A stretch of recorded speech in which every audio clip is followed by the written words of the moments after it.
আসসালামু আলাইকুম রহমতুল্লাহি ওবরকাতুহ। সম্মানিত দর্শক, আমাদের রাজনীতির যে ভাগ্যাকাশ, সেখানে সিঁদুরে মেঘ ক্রমশ জমাট হচ্ছে। আমরা এখনো পর্যন্ত বলতে পারছি না যে আমাদের যে ভবিষ্যৎ, সে ভবিষ্যৎ আসলে আমাদের জন্য কতটা কল্যাণকর, দেশের জন্য কতটা কল্যাণকর, দেশের মানুষের জন্য কতটা কল্যাণকর। আমরা এই যে নির্বাচনের যে তোড়জোড় চলছে, হয়তো ২-৩ দিন পরে আবার নির্বাচন। তো সেই ২-৩ দিন পরে যে নির্বাচন হচ্ছে, সেই নির্বাচনের ফলাফল যাই হোক না কেন, সেই নির্বাচন পরবর্তী যে ঘটনাগুলো ঘটবে, সেগুলো নিয়ে আমরা চিন্তাভাবনা করতে পারছি না। কিংবা ধরুন, মানুষ যে আশঙ্কা করছে নির্বাচন শেষ মুহূর্তে এসে বাধাগ্রস্ত হতে পারে, ক্ষতিগ্রস্ত হতে পারে, সহিংসতা হতে পারে, বন্ধ হতে পারে, নানা রকম মানুষের প্রেডিকশন।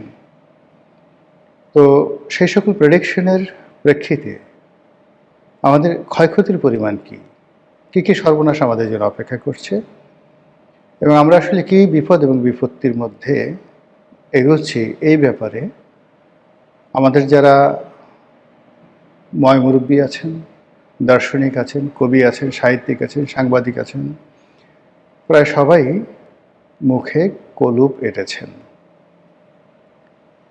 ফলে কি হলো, আগামী যে ভবিষ্যৎ, সেই ভবিষ্যতের অশনি সংকেত নিয়ে আমাদের আমজনতা তারা রীতিমতো ঘুমিয়ে আছে। দেশের প্রধানতম যে পত্রপত্রিকাগুলো রয়েছে, সেটা ডেইলি স্টার, প্রথম আলো, তারা স্পষ্টভাবেই বলেছে যে মত প্রকাশে দূরের কথা, জীবন বাঁচানোই এখন বড় সমস্যা হয়ে দেখা দিয়েছে। সত্য কথা বলা, এটা যেভাবে ঝুঁকিপূর্ণ, সত্য বলে স্থির হয়ে দাঁড়িয়ে থাকা আরও ঝুঁকিপূর্ণ। আমাদের এই সমাজে আপনি ভালো আছেন তো আলহামদুলিল্লাহ, আল্লাহ ভালো রেখেছেন, কিন্তু কোনো কারণে যদি আপনি বিপদে পড়েন, বিপত্তিতে পড়েন, কোনো সমস্যা দেখা দেয় আপনার জীবনে, বিশ্বাস করেন তছনছ হয়ে যাবে। আপনি কাঁদতে পারবেন, গড়াগড়ি করতে পারবেন, চিৎকার দিতে পারবেন, কিন্তু কোনো মানুষ এসে আপনাকে সাহায্য করবে, সহযোগিতা করবে, আপনার দুঃখগুলো ঘুচিয়ে দেবে, এই অবস্থা এখন বাংলাদেশে নেই। কোর্ট বলেন, কাছারি বলেন, থানা বলেন, পুলিশ বলেন, সরকারি অফিস বলেন, আমাদের সমাজ এবং সংসার বলেন, সবাই শুধু চেয়ে চেয়ে দেখবেন। আপনি আপনার নিজের ঘরেও এখন যাকে বলা হয় নিরাপদ নন। অনেকগুলো বডিগার্ড রেখে আপনি ফুংফাং দেখাতে পারেন। বডিগার্ড কয়জন? 10 জন, 12 জন? কিন্তু যদি 100 জন লোক আসে, আপনার বডিগার্ড আপনাকে রেখে পালিয়ে যাবে। থানা পুলিশে ফোন করবেন, কেউ আসবে বলে আমার কাছে মনে হচ্ছে না। আর পাড়া প্রতিবেশী জানলা ফাঁক করে জানালা দিয়ে দৃশ্য দেখবে এবং ভিডিও করবে, আর বড়জোর পরবর্তীতে ফেসবুকে সেই ভিডিও ছড়িয়ে দেবে, তাও আবার নিজেদের পরিচয় গোপন করে। তারপর সেই ভিডিও দেখার পরে যদি জনগণের আবেগ দেখা দেয়, তাহলে এক ধরনের ফলাফল হবে, আর জনগণ যদি নিশ্চুপ থাকে তাহলে আরেক ধরনের ফলাফল দেখা দেবে। এই হলো বাংলাদেশের সার্বিক অবস্থা। তো এই অবস্থাতে যদি কারোর সঙ্গে বন্ধুত্ব হয়, সে বন্ধুত্ব কোনো কাজের বন্ধুত্ব নয়, কিন্তু কারোর সঙ্গে যদি আপনার শত্রুতা হয়, সেটি যদি একেবারে মহল্লার একজন পান বিড়ি বিক্রেতা, অথবা আপনার মহল্লায় যে ফেরি করে বেড়ায়, আপনার বাসার সামনে যে দারোয়ানটি রয়েছে, কিংবা আপনার প্রতিবেশী যে দারোয়ানটি রয়েছে, তার সঙ্গে যদি আপনার কোনো শত্রুতা হয়, সেই শত্রুতা সামাল দেওয়ার মতো শক্তি আমাদের দেশকাল, সমাজ এবং রাষ্ট্রের আদৌ আছে কি না, আপনারা একটু বুকে হাত দিয়ে চিন্তা করুন। তো এই যে পরিবেশ এবং পরিস্থিতি বর্ণনা করলাম, এটি রাতারাতি ভালো হওয়ার কথা নয়। গত 17 মাস ধরে ধীরে ধীরে ধীরে ধীরে এই পরিবেশ এবং পরিস্থিতি তৈরি হয়েছে। আর এই পরিবেশ এবং পরিস্থিতি এই সমাজ থেকে চলে যাওয়ার জন্যে কম করে হলেও 17 বছর লাগবে।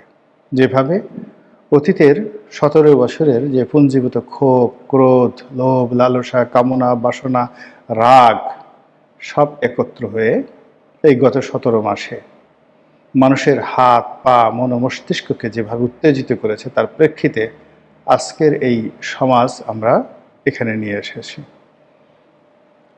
এই সমাজ এবং এই রাষ্ট্রে দেখতে পাচ্ছেন যে একটা নির্বাচন হবে। আপনারা দেখতে পাচ্ছেন যে নির্বাচনে যারা প্রার্থী তারা মাঠে চষে বেড়াচ্ছে।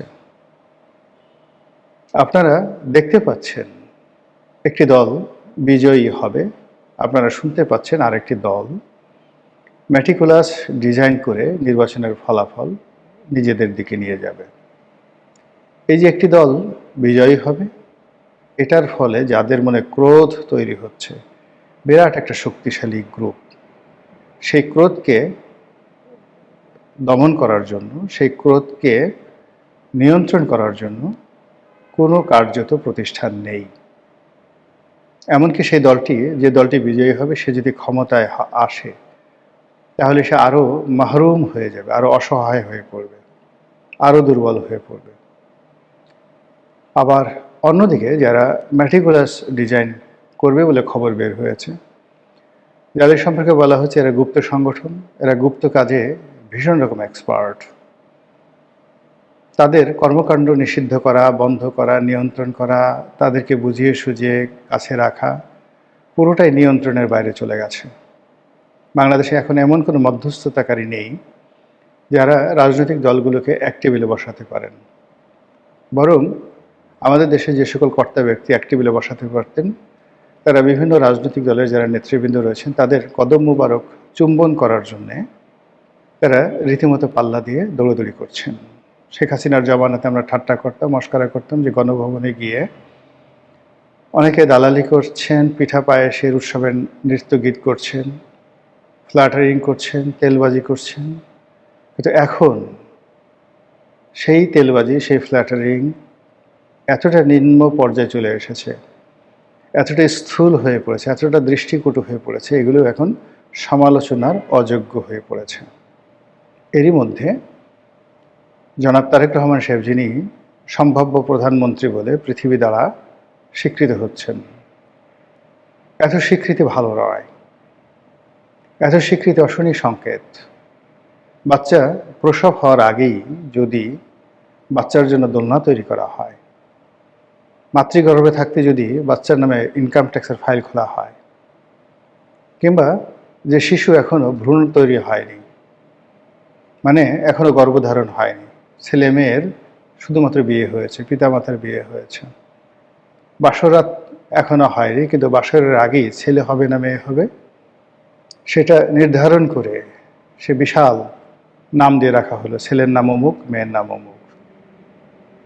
এ সকল দৃশ্য, এ সকল ঘটনা প্রকৃতিতে প্রায়ই বিয়োগাত্মক ঘটনা ঘটিয়ে থাকে, অপ্রত্যাশিত ঘটনা ঘটিয়ে থাকে। তো সেই অর্থে জনাব তারেক রহমান সাহেবকে নিয়ে এখন দেশে এবং দেশের বাইরে তাকে প্রধানমন্ত্রী বানিয়ে এক শ্রেণীর পত্রপত্রিকা, গণমাধ্যম, এক শ্রেণীর মানুষ যেভাবে লম্ফঝম্প করছেন, এটি জনাব তারেক রহমান সাহেব এবং তার পরিবারকে রীতিমতো বিপদ এবং বিপত্তির মধ্যে ফেলে দিয়েছে। বহু মানুষ যারা তাকে ভালোবাসতেন তারা এখন তাকে হিংসে করছেন।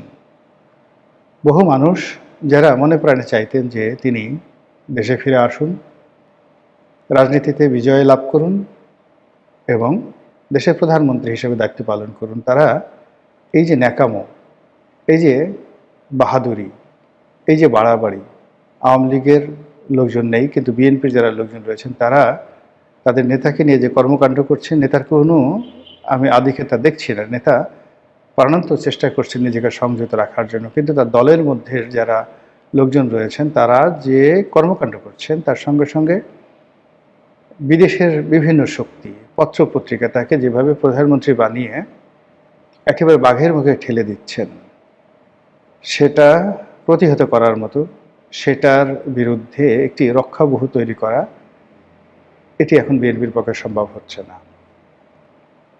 প্রায় প্রতিদিনই নিত্য নতুন সন্দেহ, অবিশ্বাস তৈরি হচ্ছে। অন্যদিকে জনাব তারেক রহমান সাহেব প্রধানমন্ত্রী হবেন আর তার প্রতিপক্ষ আঙ্গুল চুষবে, এটা হয় না। এখনো পর্যন্ত যদি কৌশলগত দিক বলেন, আজকের দিন পর্যন্ত পুরো কৌশলগত দিক জামাতের পক্ষে আছে, আর জনপ্রিয়তা, হাক ডাক, এগুলো সব বিএনপির পক্ষে আছে। আপনারা জানেন যে একেবারে শেষ পর্যায়ে, যুদ্ধের একেবারে শেষ পর্যায়ে কৌশলটা গুরুত্বপূর্ণ হয়ে ওঠে। মাত্র 10-12 জন সৈন্য কখনো কখনো 20-25 হাজার সৈন্যের মধ্যে যে যুদ্ধ চলছে সেই যুদ্ধের গতি পরিবর্তন করে দিতে পারে। উদাহরণ হিসেবে আপনাদেরকে আমি ওহুদের যুদ্ধের কথা বলি।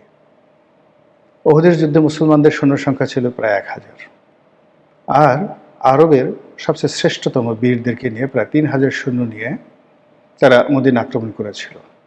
1000 সৈন্য নিয়েও মুহাম্মদ রাসূলুল্লাহ সাল্লাল্লাহু আলাইহি ওয়াসাল্লাম প্রায় বিজয়ের দ্বার